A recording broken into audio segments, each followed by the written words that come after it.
Cari amici di Valdo TV, rieccoci per un aggiornamento riguardante la situazione meteorologica. Ci giunge uno stato di attenzione per quanto riguarda le prossime ore ed anche i prossimi giorni, in quanto una perturbazione, una depressione che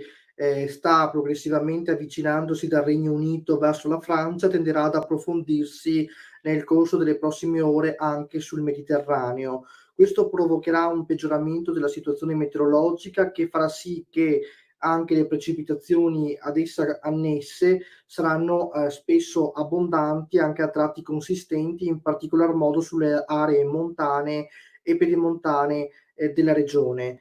La fase cruciale del peggioramento inizierà ad essere particolarmente concreta a partire dalla tarda mattinata di domani, quindi di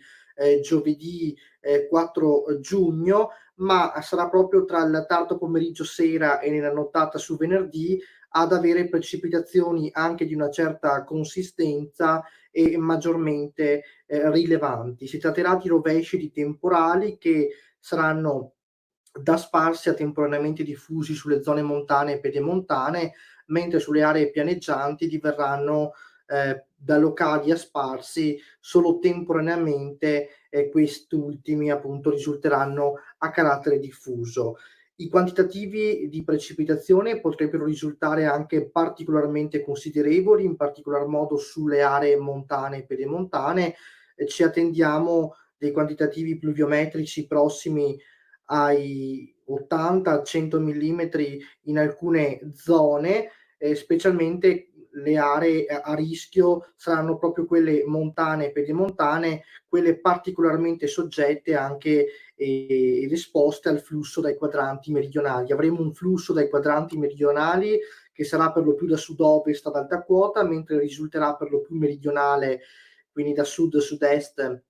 nei bassi strati atmosferici, quindi anche sulla pianura e lungo le coste. Poi nel corso della giornata di venerdì avremo una progressiva instabilità nel corso della giornata, quindi pochi rasserenamenti e comunque di breve durata eventualmente, più probabili sulle zone montane e dolomitiche nel pomeriggio, ma sulle prealpi, la pianura e le zone costiere avremo ancora un'instabilità particolarmente significativa, ancora associata a rovesci temporali che potrebbero risultare ancora una volta a tratti rilevanti. Un'altra caratteristica di questa fase di instabilità che sembra proseguire anche per diversi giorni, quindi anche nel weekend gli indici dei nostri modelli a nostro riferimento appunto ci permettono di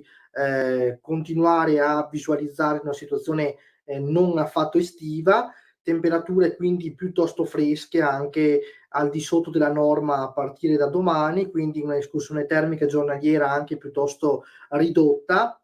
questo chiaramente alle basse quote. Un'altra caratteristica principale che ci sentiamo appunto di mettere in evidenza a tutta l'utenza che ci segue è quella legata alla fenomenologia che a tratti potrà risultare anche di forte intensità, quindi colpi di vento, isolate grandinate, fulminazioni anche piuttosto notevoli, quindi anche questa situazione di criticità potrà comunque essere chiaramente consigliata nel poter anche prendere delle precauzioni che sono chiaramente necessarie per evitare anche condizioni anche di estremo disagio. Quindi uno stato di attenzione che ci permette quindi di tenere